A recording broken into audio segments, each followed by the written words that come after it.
हरि ओम तत्सत्।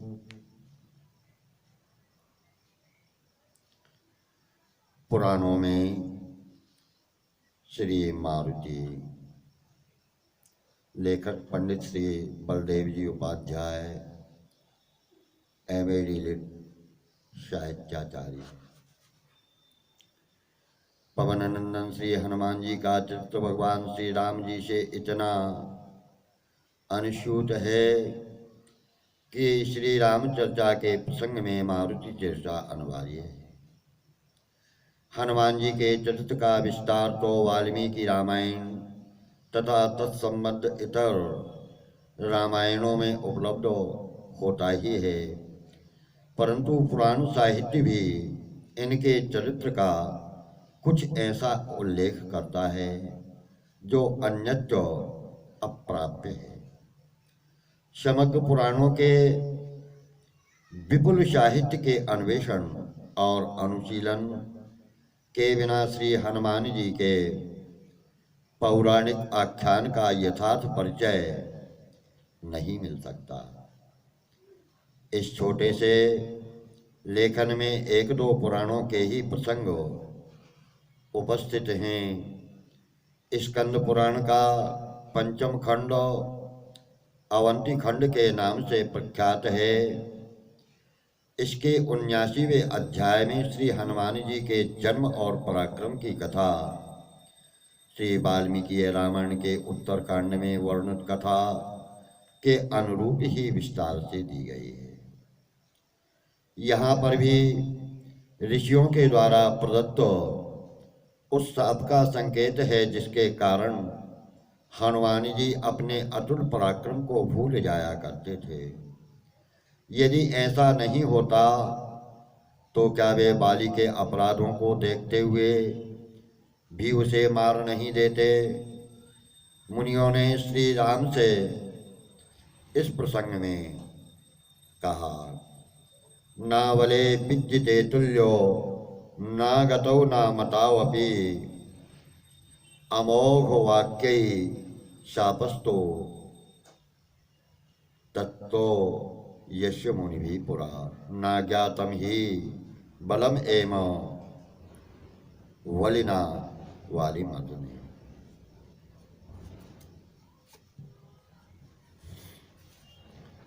श्री हनुमान जी के द्वारा अनेक तीर्थों की स्थापना, अनेक शिवलिंगों की प्रतिष्ठा का भी विवरण यहाँ पर उपलब्ध है, जो सर्वथा नूतन प्रतीत होता है।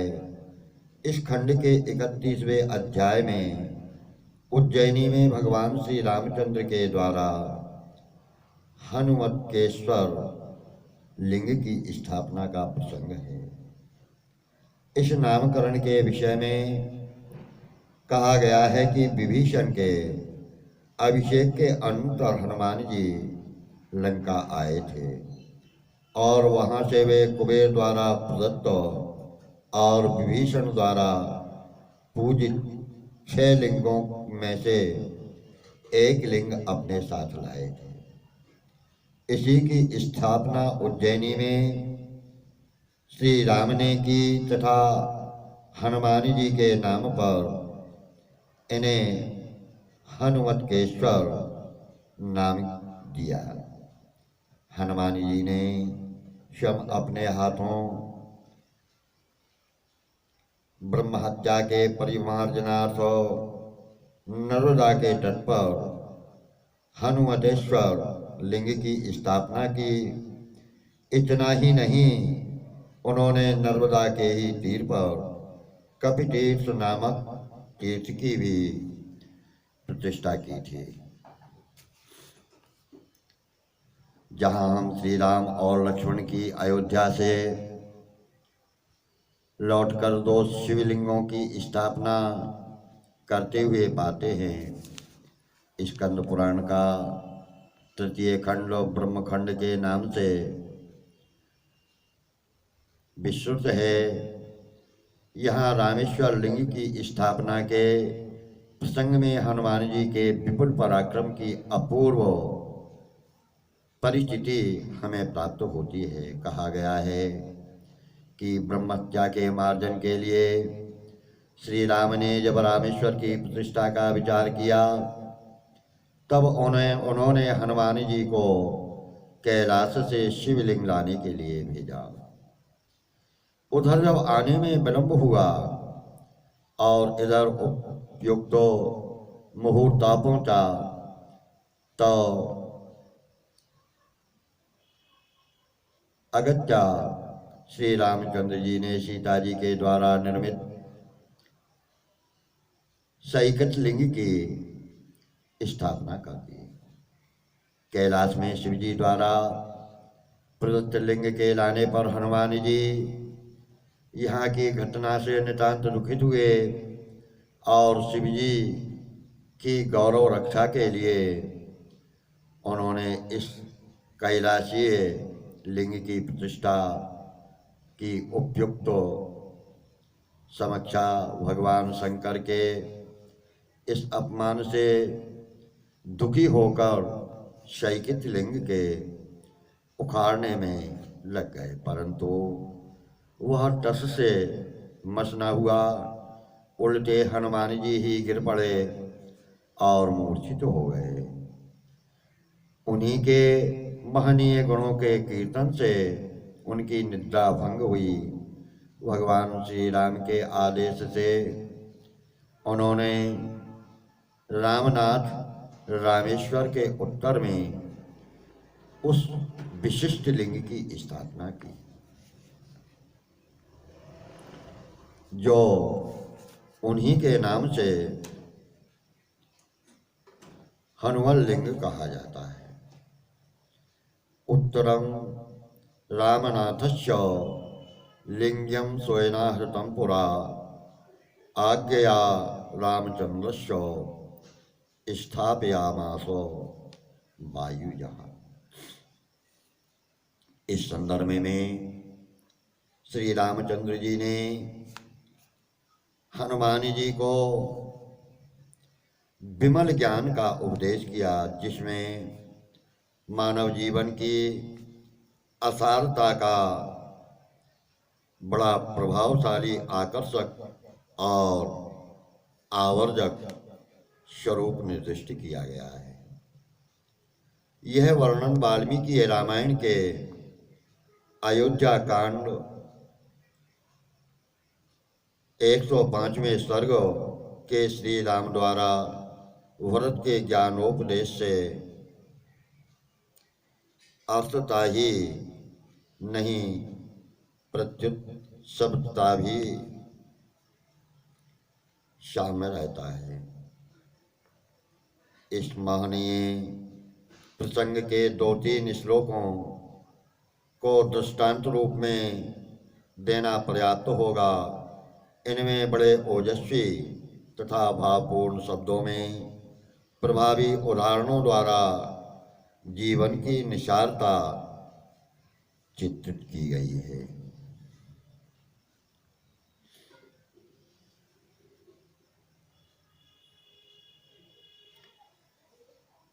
अच्चेति रजनीया तो साना प्रतिनिवर्तते यास्येव यमुना पूर्ण समुद्रो मुदकार्णव। अहोरात्राणि गच्छन्ति सर्वेषां प्राणिनामः आयुंषि क्षप्यन्त्यासो ग्रीष्मे जिलमिवांसवः। यथा हि सार्धगच्छन्तं ब्रूयात् कश्चित् पति इष्टिता अहमप्यागमिष्यामि पृष्ठतो भवतामिति। एवं पूर्वैर्गतो मार्गः पैत्र पितामहीर्ध्रुवः तमापन्ना कथं शोचेत् तस्य नास्ति व्यतिक्रमः। इसी ब्रह्मखंड के 15वें अध्याय में दक्षिण समुद्र के मध्य में गंधमादन पर्वत पर हनुमत कुंड नाम से एक महनीय तीर्थ का उल्लेख है। जहाँ धर्मशक्त नामक राजा ने पुत्रीय इष्टि के संपादन से अपनी 100 पत्नियों से 100 पुत्रों को प्राप्त किया था और अंत में तप करते हुए स्वर्गलोक की प्राप्ति की थी। सर्वलोकोपकाराय हनुमान मारुतात्मजा सर्वतीर्थोत्तमं चक्रे स्वनामना तीर्थमुत्तरम।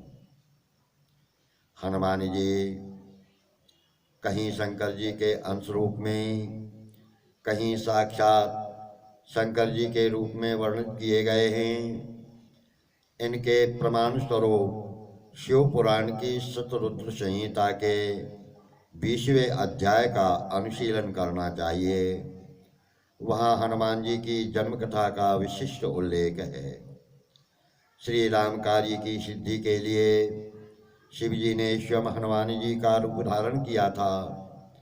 दानवों को मोह में डालने के लिए विष्णु ने जब मोहिनी रूप धारण किया, तब उस रूप के आलोक सामान्य सौंदर्य पर शिव जी क्षुब्ध हो गए। उस अंतःक्षोभ के खिचलित शिववीर्य को सप्त ऋषियों ने कानों के मार्ग से गौतम की पुत्री अंजना के गर्भ में संक्रांत कर दिया और इस गर्भ से हनुमान जी का जन्म हुआ। इस प्रकार हनुमान जी शिव जी के वीर्योत्पन्न पुत्र हैं। हनुमान जी के शंकर सुवन होने की प्रसिद्धि केवल भारतवर्ष तक ही नहीं सीमित है, प्रत्युत वह बृहत्तर भारत के मलय एशिया देशों में भी फैली हुई है। इसका पूर्ण विवरण वहाँ के प्रचलित रामायणों में उपलब्ध होता है। सूर्य को फल मानकर खाना, सूर्य से सब विद्याएं सीखना और सूर्य के आदेश पर सुग्रीव की सेवा में उपस्थित होना, ये समग्र घटनाएं शतरुद्र संहिता के 20वें अध्याय में विस्तार से वर्णित हैं। बृहद धर्म पुराण में वर्णित रामायण कथा देवी तंत्र के द्वारा पूर्णतया प्रभावित हुआ है। इसके 18वें अध्याय में वर्णन मिलता है कि शिव पार्वती रावण की रक्षा के लिए लंका में निवास करते थे। उनके पास देवगण रावण के अत्याचार की कथा सुनाने के लिए गए। तब सीता के अपमान से क्षुब्ध होकर पार्वती जी ने लंका छोड़ने की बात कही। श्री राम काज की सिद्धि के लिए शिव जी ने हनुमान बनना स्वीकार किया एवं ब्रह्मा ने जामवंत तथा धर्म ने विभीषण का रूप धारण किया। इस पुराण के 20वें अध्याय में हनुमान जी के शिव रूप होने का प्रमाण प्रस्तुत किया गया है। अशोक वाटिका में जब हनुमान जी ने चंडी का मंदिर देखा, तब अपने को शिवजी का रूप बतलाकर देवी से लंका छोड़ने के लिए आग्रह किया। हनुमान जी शिव ने अपने विश्वरूप का दर्शन कराया, जिसमें देवी ने रावण की सेना को संकट में और श्री राम की सेना को सफल रूप में देखा। इस प्रकार पौराणिक साक्ष्य पर हनुमान जी शिव जी के साक्षात अवतार सिद्ध होते हैं। यह बृहद धर्म पुराण उप पुराण के अंतर्गत माना जाता है। द्रष्टव्य कलकत्ता के बिब्लियोथिका इंडिया में प्रकाशित 1897 का संस्करण यह अनेक तथ्यों के लिए वहाँ भागवत का पूर्णतया अनुसरण करता है। तुलनीय गुजराती प्रिंटिंग प्रेस मुंबई 1993 का संस्करण, ये दोनों ही ग्रंथ रामायण के ऊपर देवी के प्रभाव के द्योतक हैं। पुराणों में श्री हनुमान जी के विशाल पराक्रम का विशिष्ट विवरण उपलब्ध होता है। ब्रह्म वैवर्त पुराण में हनुमान जी ने अपने पराक्रम के विषय में स्वयं गर्जना की थी। मर्कटी डिम्बतुल्याम चा लंकां पश्यामि शुभ्रते मूर्ततुल्यं समुद्रं चा शरावमिति भूतलम पिपीलिका संगमेव ससैन्यम रावणं तथा। मैं इस विशाल लंका को वानरी के बच्चे के समान छोटा समझता हूँ। समुद्र को मूर्त के समान, समग्र पृथ्वी को छोटे मतपात पुरवा के सदृश तथा असंख्य सैन्यों से युक्त रावण को चींटियों के झुंड के समान मानता हूँ। हनुमानी का यह तथ्य कथन साहित्यिक सौंदर्य से मंडित है। स्कंद पुराण का अवंती खंड कहता है कि हनुमान जी से बढ़कर जगत में कोई भी प्राणी नहीं है। किसी भी दृष्टि से चाहे पराक्रम, उत्साह, मति और प्रताप को देखें, चाहे सुशीलता, माधुर्य तथा नीति को परखें, चाहे गांधर्य, चातुर्य, सुवीर्य और धैर्य पर दृष्टि डालें। हनुमान जी के सदृश इस विशाल ब्रह्मांड में कोई प्राणी है ही नहीं। विक्षुब्ध महासागर संपूर्ण लोगों को दग्ध कर डालने के लिए उद्यत हुए संवर्तक अग्नि तथा प्रजाओं का संहार करने के लिए उठे हुए काल के समान प्रभावशाली इन हनुमान जी के सामने कौन ठहर सकेगा। पराक्रमोत्साह अमित प्रताप ही सौशील्य माधुर्य नयादि कश्य गांभीर्य चातुर्यम सुवीर्य धैर्यम हनुमता कोप्यधिकोस्ति लोके